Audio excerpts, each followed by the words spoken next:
কাঁচা লঙ্কার official YouTube চ্যানেলে সবাইকে জানাচ্ছি একটা ওয়ার্ম ওয়েলকাম। আশা করি আপনারা প্রত্যেকে খুব ভালো আছেন। ঠাকুরবাড়ি সিরিজের আজকের একটা দুর্দান্ত রেসিপি নিয়ে এসেছি। আজকে শেখাবো ফিলিপিনি মুরগির কারি। পূর্ণিমা ঠাকুর লিখেছিলেন ওনার ভাগ্নে বউ নাকি এই রান্নাটা করে খাইয়েছিলেন, আর ওনার এত ভালো লেগেছিল যে উনি লিখে রেখে দিয়েছিলেন। এই ফিলিপিনি মুরগি কারির রেসিপিটা কিন্তু ভীষণ সিম্পল, খেতে কিন্তু ভীষণ সুন্দর। উপকরণ কিন্তু লাগে নামমাত্র। চলুন আমার সাথে কাঁচা লঙ্কা রান্নাঘরে প্রথমে গিয়ে আপনাদেরকে উপকরণগুলো একবার দেখিয়ে নিই। ফিলিপিনি মুরগি কারি বানানোর জন্য প্রথমেই আমি 1 কেজি চিকেন নিয়েছি, যেটাকে ভালো করে ধুয়ে পরিষ্কার করে নিয়েছি। 2টো পেঁয়াজ কুচি নিয়েছি, 1 কাপ নারকেলের দুধ নিয়েছি, 2 টেবিল স্পুন আমি রসুন বাটা নিয়েছি, মাখন বা বাটার নিয়েছি আমি 2 to 3 টেবিল স্পুন মতো, 1 টেবিল স্পুন আমি গোলমরিচের গুঁড়ো নিয়েছি, স্বাদ মতো নুন নিয়েছি, 2 টিস্পুন আমি ভিনিগার নিয়েছি। ব্যাস, আমাদের কিন্তু এই কটাই উপকরণ লাগছে। রান্না শুরুর প্রথমেই কিন্তু চিকেনটাকে একটু ম্যারিনেট করে নিতে হবে। আমি যেরকম প্রথমেই বললাম, চিকেনটাকে আমি আগে থেকে ভালো করে ধুয়ে পরিষ্কার করে নিয়েছি। এবার চিকেনে আমি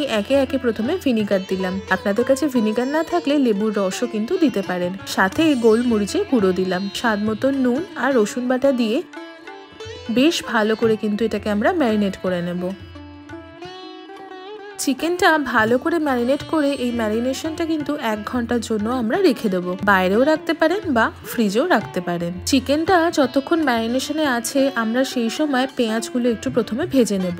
একটা প্যানে আমি 2 to 3 টেবিল স্পুন মতো সাদা তেল বা ভেজিটেবল অয়েল গরম করে তাতে লম্বা করে কেটে রাখা পেঁয়াজগুলো দিয়ে দিলাম। পেঁয়াজগুলো কিন্তু সুন্দর লাল লাল করে আমরা ভেজে নেব, বা যাকে বলে বেরেস্তা বানিয়ে নেব। এই পেঁয়াজ ভাজা কিন্তু যে কোনো রান্নাতে একটা অন্যরকম স্বাদ আনে। দেখুন, আপনাদের সাথে কথা বলতে বলতে পেঁয়াজটা কিন্তু সুন্দর ভাজা হয়ে গেছে। শুধু মনে রাখবেন পেঁয়াজটা যেন পুড়ে না যায়। গ্যাসের ফ্লেমটা আমি অফ করে দিলাম। 1 ঘন্টা হয়ে গেছে, এবার কিন্তু রান্নাটাও আমরা শুরু করে ফেলবো। আমি একটা বড় কড়াই বা প্যান নিয়েছি, তাতে আমি 1 লিটার মতো জল ঢেলে দিলাম। আমি যেহেতু 1 কেজি পরিমাণ চিকেন ব্যবহার করেছি, তার জন্য 1 লিটার জল ব্যবহার করলাম। আপনারা কিন্তু অবশ্যই চিকেনের পরিমাপ অনুযায়ী জলটা ব্যবহার করবেন। এবার আমি এখানে ম্যারিনেট করা চিকেনগুলো একে একে দিয়ে দেবো। চিকেনটা দেবার পর ফুটে আসলে আমি উপর থেকে চাপা দিয়ে দিলাম। চাপা দিয়ে মিডিয়াম টু হাই ফ্লেমে কিন্তু চিকেনটা জল মরে আসা পর্যন্ত বা শুকিয়ে আসা পর্যন্ত রান্না করে নেব। চিকেনটা আমি 15 মিনিট মতো কিন্তু রান্না করে নেব। মোটামুটি 15 মিনিট পরে আমি ঢাকাটা খুলে একবার আপনাদেরকে দেখাই। দেখুন, জল কিন্তু প্রায় শুকিয়ে গেছে আর চিকেনটা কিন্তু সুন্দর সেদ্ধ হয়ে গেছে। এবার আমি বাটারটা দিয়ে দিলাম। মাখন বা বাটার দিয়ে ভালো করে চিকেনটা আমরা প্রথমে ভেজে নেব।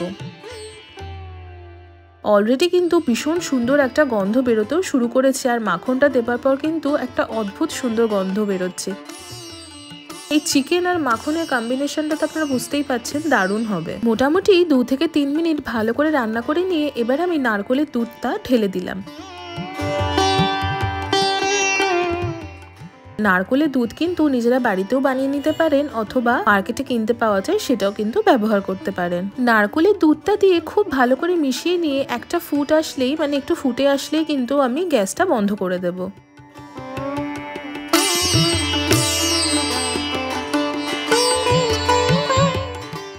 গ্যাসটা বন্ধ করে দিয়ে চিকেনটা নামিয়ে ওপর থেকে ভেজে রাখা পেঁয়াজটা একটু ছড়িয়ে দিলাম বা গার্নিশ করে নিলাম। যেমনটা আমি আগেই বলেছি, ভাজা পেঁয়াজ দিলে কিন্তু ভীষণ সুন্দর একটা গন্ধও আসে আর খেতেও কিন্তু ভীষণ সুন্দর লাগে। আমি সার্ভ করছি ঠাকুরবাড়ির রান্নার বই থেকে গরম গরম ফিলিপিনি মুরগি কারি বা ফিলিপিনি চিকেন কারি। কি সুন্দর দেখতে হয়েছে বলুন চিকেনটা। দেখলেনই তো কত কম উপকরণে কি সুন্দর একটা রান্না। এই ঠাকুরবাড়ির রান্নার বই থেকে ফিলিপিনি মুরগি কারি বা ফিলিপিনি চিকেন কারি রেসিপিটা আপনাদের কেমন লাগলো সেটা কিন্তু কমেন্ট সেকশনে জানাতে একদম ভুলবেন না। আশা করি আপনাদের আজকের এই রেসিপিটা খুব ভালো লেগেছে। যদি ভালো লেগে থাকে তাহলে অবশ্যই আমাদের চ্যানেলটা সাবস্ক্রাইব করবেন, আমাদের ভিডিওটা লাইক করবেন আর ভিডিওটা সকলের সাথে শেয়ার করবেন। দেখা হচ্ছে আবারও একটা খুব সুন্দর ঠাকুরবাড়ির রেসিপির সাথে। ততক্ষণের জন্য ভালো থাকবেন, সুস্থ থাকবেন আর কাঁচা লঙ্কাকে এইভাবেই ভালোবাসা সাপোর্ট দিতে থাকবেন। See you soon and happy cooking.